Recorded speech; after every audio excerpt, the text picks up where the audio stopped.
Jazz, ngayon lang nakabili ng bahay si Marco sa Forbes.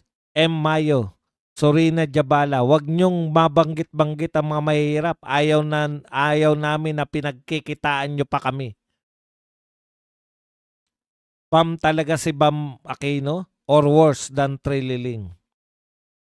Worse po yan si Bam Aquino kay Trililing kasi si Trillanes wala po sa gobyerno.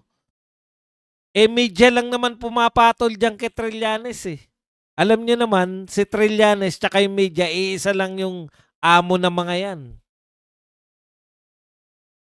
Pero wala pong silbi yan dahil dakdak lang sa media si Trillanes eh, di ba? Oh. Eto talagang mga to, si Aquino, kasi naroon sila sa rally. Pumupunta sa mga rally ang mga yan. Inaagaw nila yung laban ng mamamayan eh.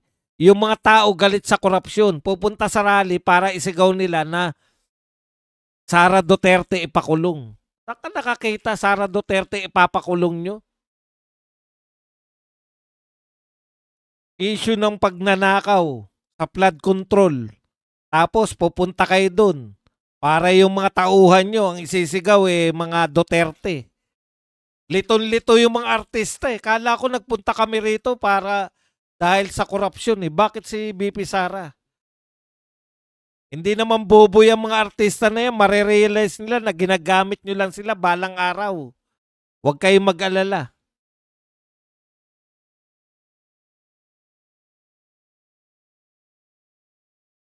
Tagos, balbautog, sigirag pautog sa Tagalog, uri ugali, ay wala ka nang ginawa kundi magpatigas ng ari mo.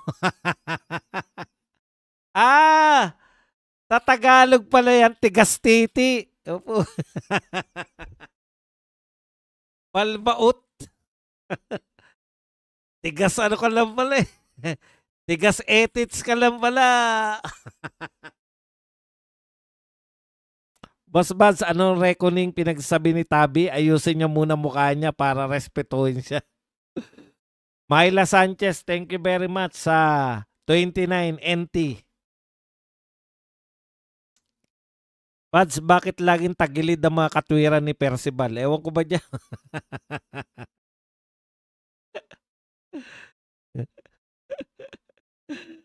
Sa mukha niya yata binabatay ang kanya. Sir Baz, ano na nangyari sa petisyon ni Tatay? Petisyon ni Tatay, talo po tayo. Sa petisyon po ng anong tawag doon?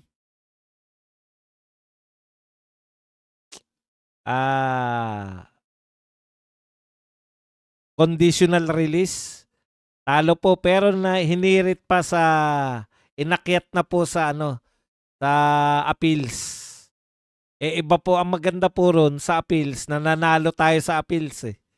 Kaya baka may chance po tayo ron. Ibang mga judge kasi yun eh. Ako po si Bam, Bam, malala na. Nagastang takas alams na.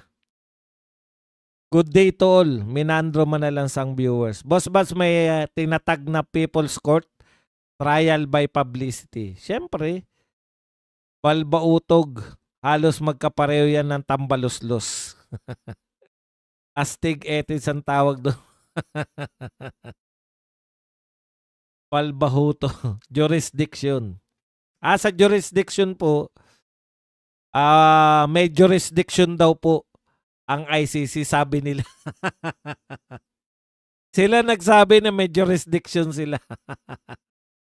Yung sa sa Supreme Court, nawala na tayo na oras eh. Mamaya na lang. Boss Bats, pwede bang lagyan ng kilya si Tabi para pumantay? Ano yan, saranggola? Boss Bats, bakit hindi maka-straight face si Tabi? Paano mo si seryoso? Mukhang kengko. Boss Bats, alam mo ba yung kinonvict ng ICC last week lang? Nabasa ko po yun. Convicted. Kaya nga po, isa na lang po ang kaso ngayon. Active case ng ICC, yung kay Tatay Digong. Kasi dalawa sila, tapos na po, napagpasyahan na nila. Boss Buds, ayos yan Sir Buds. May tambaluslos, may balbahutog na din.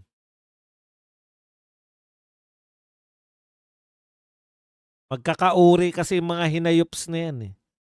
Mismong gobyernong bangag ang nagpadala kay PRRD kaya mahirap mapaboran tayo.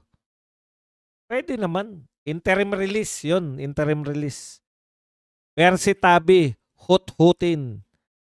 Baka kayo tumabingi kasi kakapatigas na nagkakilya. Balita ko, Sir Badong, ang Bilyonaryo News kay Martin Luther. Ano naman, talaga naman marami pong pag-aari si Martin na ano eh. Marami po siyang pag-aari na media. Kaya talaga nag-focus sila sa media eh. Kaya lang, yan yung problema nila. Noong araw kasi, ganyan yung mga politiko.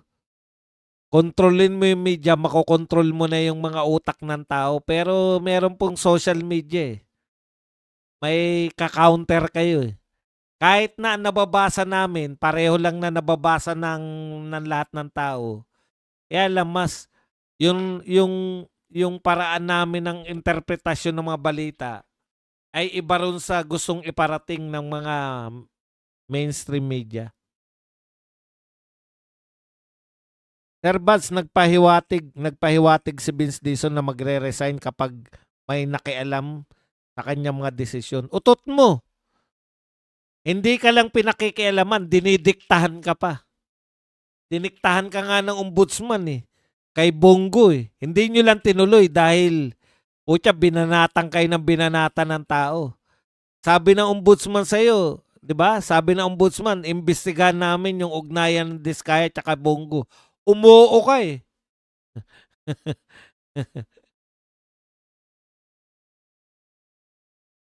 Bad, mainit. Mainit-init pa. May sagot si Pulong sa sinabi ni Auntie Claire 10 minutes ago. O mamaya, ano'y natin yan. Yan ang topic natin mamayang hapon. Etong pagkatapos ng birada. Ito ang itatopic natin tsaka yung Supreme Court. Boss Buds, bakit hindi ipahuli ng, tsaka yung kay ano, baka may bago si Kiko Parsaga. Nung panahon ni PRRD, ito muna, Floren Carlos Suba. Boss Buds, bakit hindi ipahuli ng ICC si Trump sa live interview niya? Sinabi niya at inuulit pa ng ilang beses na papatayin nila kung sino man magpapasok ng illegal drug sa US. 'Di ba? Ganyan ka-ipokrito yung ICC na yan. Ang kaya lang nila, yung mga bansang mahihirap at yung mga nagpapauto yung mga leader. Tina, nung panahon ni PRRD, namili ng maraming media si Tamba, namili ng maraming media si Tamba, plano niya talagang gamitin sa politika in the future. Tama naman yan. Pwede naman po yan. Ang problema niya, yung produkto niyang binibenta, bulok. Yung media po, makakapagbenta talaga ng produkto yan. Kahit na anong produkto. Pero kung bulok naman yung produkto mo, na kakainin mo ba, amoy pa lang lokbo na.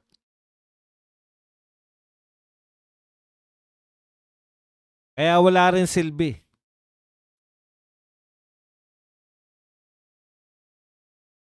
Dennis, astig sagot ni Pulong, inisa-isa niya mga achievement ni PRRD sa advancement ng military assets. Woo! Correct. Ang galing. Magaling ngayon si Pulong ha. Sagot agad. Tama yan Pulong. Kasi dyan kami humanga kay PRRD.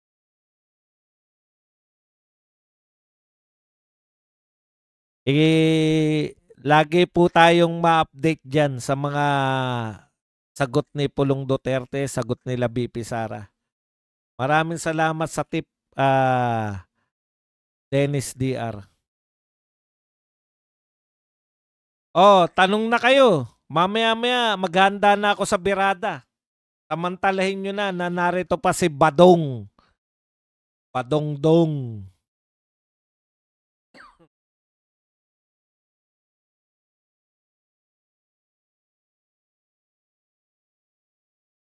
Palbayot po yan, sir. Palbayot. Sir Bads, totoo bang may leukemia si Boying? Gumaling na raw, sabi niya. Yung nagpa-heart bypass siya, doon po natuklasan na meron siyang leukemia ba? Hindi ko alam. Basta cancer sa dugo o leukemia. Doon po. Tapos ngayon daw, cleared na siya.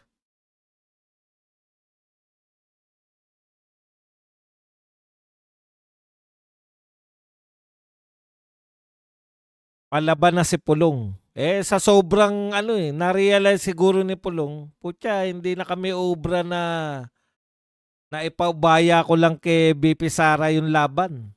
Na kailangan bumira na kami. At effective to. Nakita niya siguro, no? Putya, gamitin.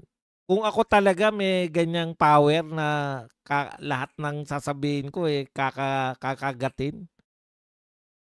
Haba ng sagot ni Congressman Pulong, dami mo i-discuss mamaya. Bone marrow. Ayan, bone marrow. Nag-ano nga ng bone marrow niya, yung kanyang anak. Bakit politiko ang ombudsman? Yan yung matagal na natin di ba? Matagal na po natin. Kaya kita mo ang mga akusasyon sa kanya ngayon ni Martires. Yun, idadagdag ko yun, yung may mga bagong banat si Martires sa kanya ngayon Tama yung ginagawa ni Pulong, sasagutin niya ang mga bashers ng mga Duterte. Correct. Buti si Boying cleared na. Si BBM di pa cleared sa drugs. Sabi ni Norman Monteroso. In fairness naman, hindi pa po siya nagpapadrug test. Kala nyo.